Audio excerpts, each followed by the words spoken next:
So I was injured approximately 27 years ago. It's hard to believe that it's been that long. So I was a medical student at the time. I was ending my third year of medical school, starting my fourth, and I had this injury. And I had worked with people with spinal cord injury through my rehabilitation rotation, but having the injury itself was just an exposure that you can't describe it. It exposed me to a whole new world. After this injury, you're thrown into this world that you have no idea. You feel isolated, you feel alone. And I did my rehabilitation at Mount Sinai in New York City. And at that hospital, then one of my doctors introduced me to the spinal cord injury model systems. And for me, that suddenly gave me this comfort that I wasn't alone, that there actually were these rehabilitation and medical professionals who were dedicated to caring for people with spinal cord injury, that there was a team that was actually there and resources there to help me through the injury. And that was a great comfort.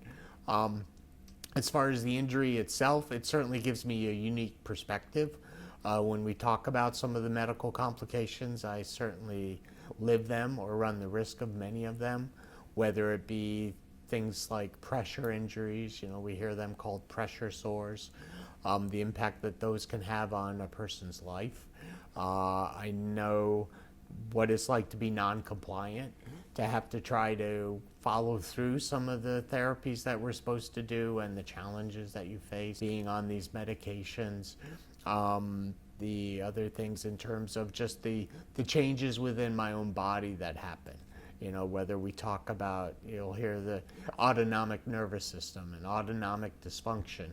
It's like your nervous system goes haywire. So people a lot of times know about the sensory aspect of spinal cord injury and the motor aspect. I can't feel, I can't walk, I can't move my arms, but they don't realize that with that is your autonomic nervous system too, and it affects your bowel, your bladder, your blood pressure. So people with spinal cord injury are dealing with low blood pressure, high blood pressure, periodic high blood pressure in response to pain their body may feel.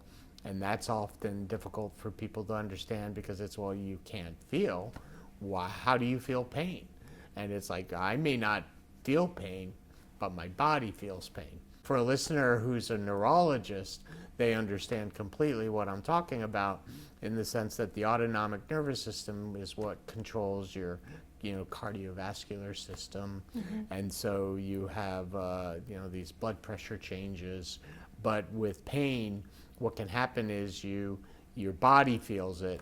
There's this fight or flight response which causes your blood pressure to go up, and then there's all the consequences of that. One of the other things as a person with spinal cord injury that I appreciate looking back was all the other resources that being part of a model system center or a center that specializes in the care of people with spinal cord injury, whether it be the right wheelchair, because that wheelchair just gives me the mobility that I need without dealing some of the challenges that having an improper wheelchair would provide.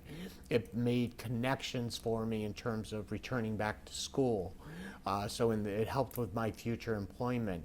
So while rehabilitation, the physical therapy aspect of it, the occupational therapy aspect of it, so important, one of the most valuable things I got from my rehabilitation was the connections that I made in terms of getting back on with my life. So even though I have a spinal cord injury, I'm still going on with my life.